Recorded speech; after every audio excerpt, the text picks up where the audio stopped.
मुजफ्फरनगर का है, नवीन भाई, नदीम भाई, जिस वक्त लखनऊ में मुसलमानों के बीच भ्रांतियां दूर की जा रही थी, ठीक उसी वक्त ओवैसी मुसलमानों के बीच नया कंफ्यूजन फैला रहे हैं।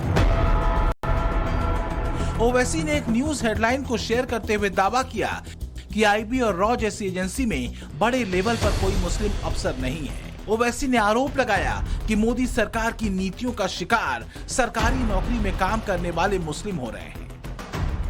ओवैसी ने बहुत कोशिश की कि किसी तरह मोदी सरकार के खिलाफ नैरेटिव सेट किया जाए और संवाद से पहले ही विवाद खड़ा हो सके, मगर ओवैसी की इस भड़काऊ चिंगारी का जवाब मुसलमानों ने पहले से तैयार कर रखा था। इस पोस्टर पर मौजूद तस्वीरों को गौर से देखिए। इस पोस्टर में प्रधानमंत्री नरेंद्र मोदी और यूपी के मुख्यमंत्री योगी आदित्यनाथ हैं, तो उसी पोस्टर पर मुस्लिम समाज से आने वाले लोगों की फोटो है और उनके नाम है।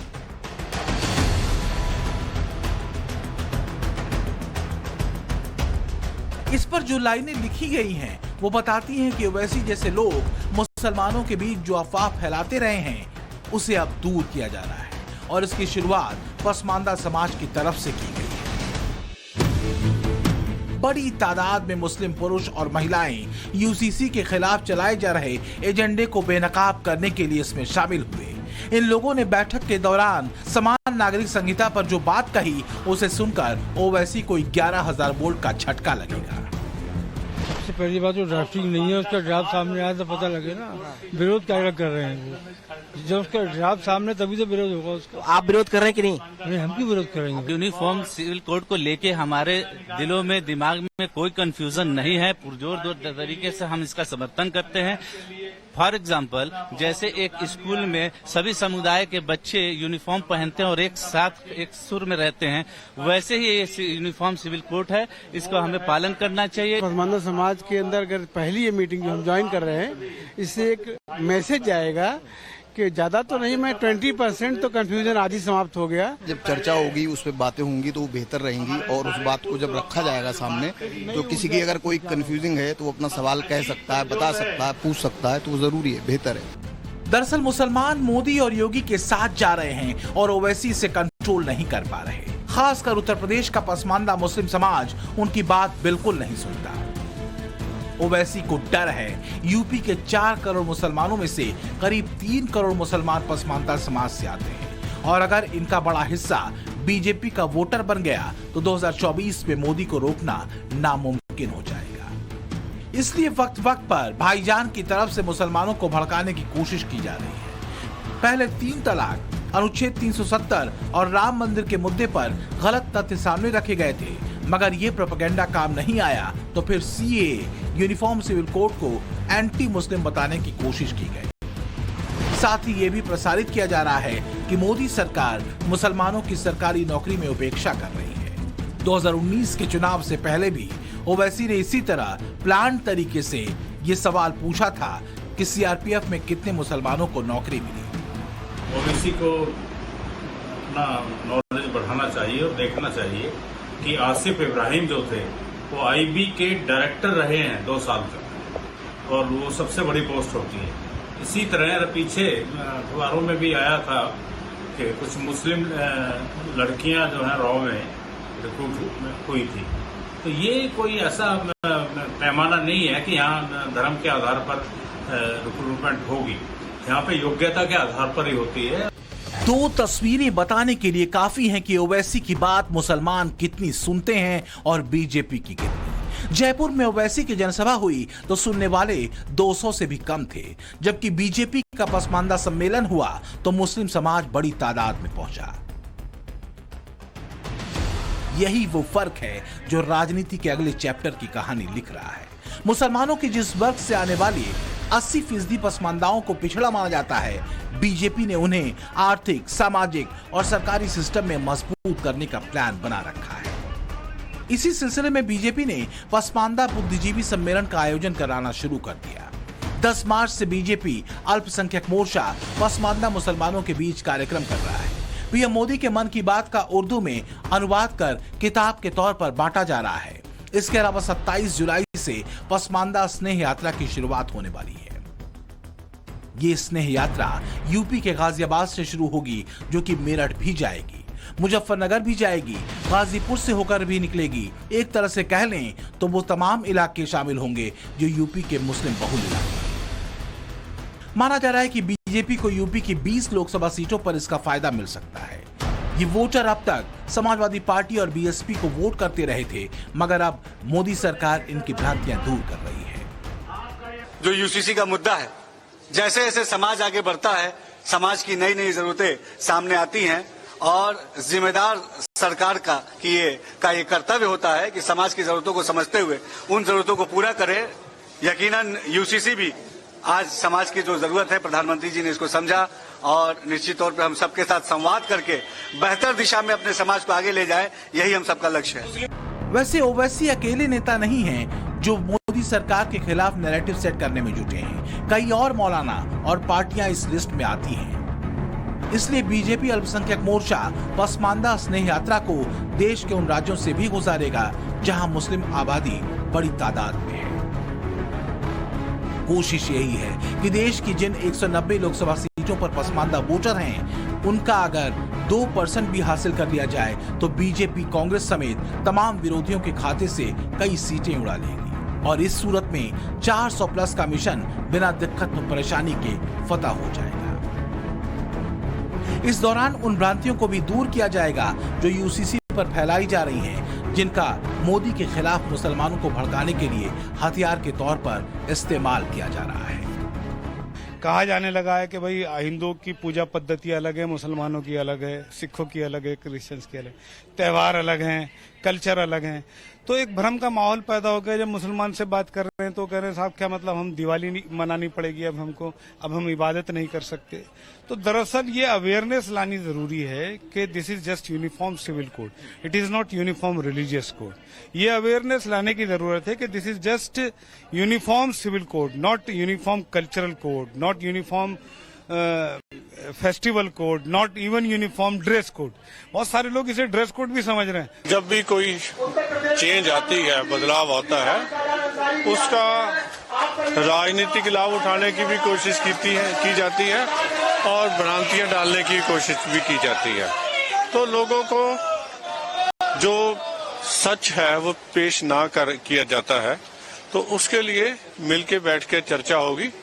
केंद्र सरकार ने जो केंद्रीय आयोग है उसने समय मांगा है कि अभी अपनी राय आप लोग भेजिए, क्वेश्चनर पे जवाब भेजिए, तो उसको आएंगे तो उसके बाद फैसला होगा। आप सोच रहे होंगे कि 2014 के लोकसभा चुनाव में बीजेपी को 8 से 9% पसमानदा मुसलमानों का वोट मिला था और यही आंकड़ा 2019 के चुनाव में भी आया। ऐसे में क्या गारंटी है कि मुसलमानों का वोट प्रतिशत बीजेपी की तरफ डबल हो जाएगा? तो इसके लिए बीजेपी के आउटरीच प्रोग्राम के पोस्टर बॉय को भी देख लीजिए।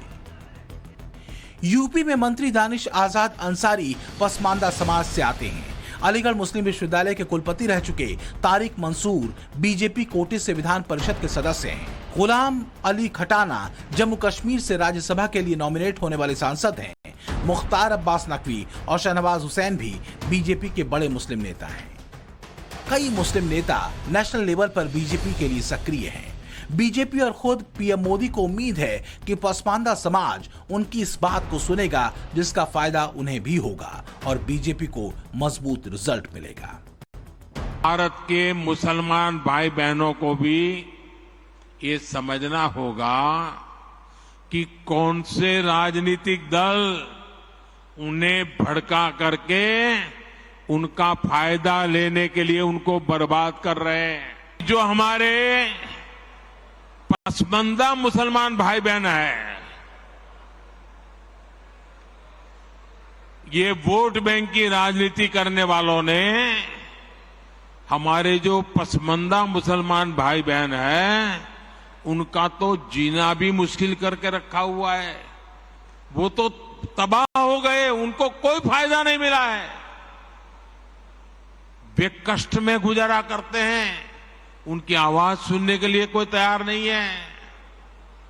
उनके ही धर्म के एक वर्ग ने पसमानदा मुसलमानों का इतना शोषण किया है लेकिन इसके ऊपर कभी देश में चर्चा नहीं हुई। अब सवाल ये है कि प्रधानमंत्री मोदी जितने दमदार तरीके से मुसलमानों से डायरेक्ट संवाद कर रहे हैं और जमीनी लेवल पर उसी तरह की रणनीति अपनाई जा रही है, क्या मुसलमानों को उनकी ये बात समझ आ रही है? तो इसके लिए आपको यूपी के निकाय चुनाव के आंकड़े देख लेने चाहिए। यूपी निकाय चुनाव में योगी ने 391 मुस्लिम उम्मीदवारों को मैदान में उतारा था। बीजेपी के इतिहास में यह प्रयोग इतने बड़े लेवल पर पहली बार किया गया, जो एक हद तक सफल रहा। निकाय चुनाव में बीजेपी के 61 मुस्लिम कैंडिडेट यूपी में जीते, जबकि चेयरमैन की 5 सीटों पर बीजेपी के मुस्लिम कैंडिडेट्स ने जीत हासिल की। यही ग्राफ बीजेपी का दूसरे राज्यों में भी दिखा, जिसने आत्मविश्वास पहले से ज्यादा बढ़ा दिया है। 2018 में राजस्थान में बीजेपी को 18% मुसलमानों ने वोट किया था। मध्य प्रदेश में यह आंकड़ा 15% का था।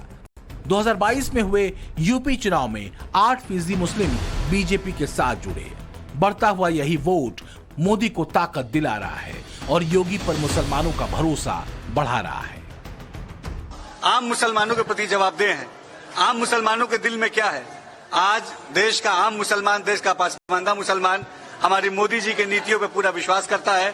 पहली बार हमें प्रधानमंत्री नरेंद्र मोदी जी के रूप में केंद्र में और उत्तर प्रदेश में योगी आदित्यनाथ जी के रूप में एक ऐसा प्रधानमंत्री, एक ऐसा मुख्यमंत्री मिला है जो सही मायनों में मुस्लिम पासमानदा समाज के डेवलपमेंट के लिए ठोस काम कर रहे हैं। चाहे शिक्षा हो, सुरक्षा हो, स्वास्थ्य हो, रोजगार हो, उद्योग हो, हर दिशा में पासमानदा समाज, मुस्लिम समाज आगे बढ़ रहा है और निश्चित तौर पर सरकार की ईमानदार प्रयासों का नतीजा है। प्रधानमंत्री नरेंद्र मोदी ने हिंदू मुसलमान की राजनीति खत्म कर दी है। शोषण का शिकार हुए मुसलमानों के हक की बात कही तो ओवैसी को बहुत ज्यादा दर्द हुआ। दर्द तो ममता को भी है, कांग्रेस को भी है, नीतीश और लालू को भी है। यूपी में अगर मुस्लिम आबादी का आंकड़ा 20% है तो पश्चिम बंगाल में मुस्लिम आबादी 25 से 30% के बीच है। बिहार में ये फिगर 17% है। दिल्ली में 10 से 12% तो महाराष्ट्र में 12%। बीजेपी मुस्लिम समुदाय की इस वर्ग को फोकस में रखते हुए कई सरकारी योजनाएं चला रही है। बदले में विपक्ष इन योजनाओं का लाभ उठाने वालों को सरकारी मुसलमान करार दे रहे हैं।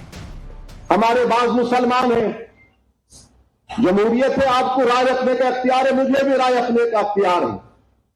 और जो लोग आज नरेंद्र मोदी के इशारों पर कठपुतली बनकर नाच रहे हैं, मैं तुमको सरकारी मुसलमान बताता हूं। अब आप देखेंगे दिल्ली में एक फंक्शन होने जा रहा है। ये रंग बिरंगी कपड़े पहन के पूरे पहुंचने वाले हैं। रंग बिरंगी कपड़े, एक एक रंग का एक एक रंग में जमे हुए हैं लोग, मगर इनका रंग, इनका दिल बीजेपी से मिला हुआ। वहां पहुंच के बोलेंगे डरने की कोई बात ही नहीं है। मैं उन लोगों से भी बड़ी साफ तौर पर कहना चाह रहा हूं, याद रखो, शरीयत रास्ता है, तरीकत मंजिल है। शरीयत पर कोई कॉम्प्रोमाइज नहीं किया जा सकता। अब ये लोग, अब दिल्ली में होने जा रहा है एक प्रोग्राम, ये सरकारी मुसलमानों का। 2024 के चुनाव से पहले ओवैसी की डिक्शनरी के शब्दकोश कम पड़ गए, तो ऐसे ऐसे टर्म इजाद किए जा रहे हैं जिनके जरिए मुसलमानों को भड़काया जा सके। हालांकि बीजेपी की तैयारी इस बार पूरी है। जो यूसीसी का मुद्दा है, जैसे जैसे समाज आगे बढ़ता है, समाज की नई नई जरूरतें सामने आती हैं और जिम्मेदार सरकार का ये कर्तव्य होता है कि समाज की जरूरतों को समझते हुए उन जरूरतों को पूरा करे। यकीनन यूसीसी भी आज समाज की जो जरूरत है, प्रधानमंत्री जी ने इसको समझा और निश्चित तौर पे हम सबके साथ संवाद करके बेहतर दिशा में अपने समाज को आगे ले जाए, यही हम सबका लक्ष्य है। 2024 के चुनाव में विपक्ष जहां अभी मीटिंग्स कर रहा है, वहीं बीजेपी अपने प्लान को एग्जीक्यूट कर रही है। इसके लिए एक नहीं बल्कि कई मोर्चे पर रणनीति बनाई गई है और इसे फेल करने के लिए तमाम दांवपेच चल रही है। मगर कहा जा रहा है कि यूपी में योगी और केंद्र में मोदी के होते हुए ये सारे दांव खुश होने वाले हैं, क्योंकि इस बार मुसलमानों का बड़ा तबका बीजेपी को सपोर्ट करता दिख रहा है। लखनऊ से विनोद मिश्रा के साथ ब्यूरो रिपोर्ट, टाइम्स नाउ, नव भारत।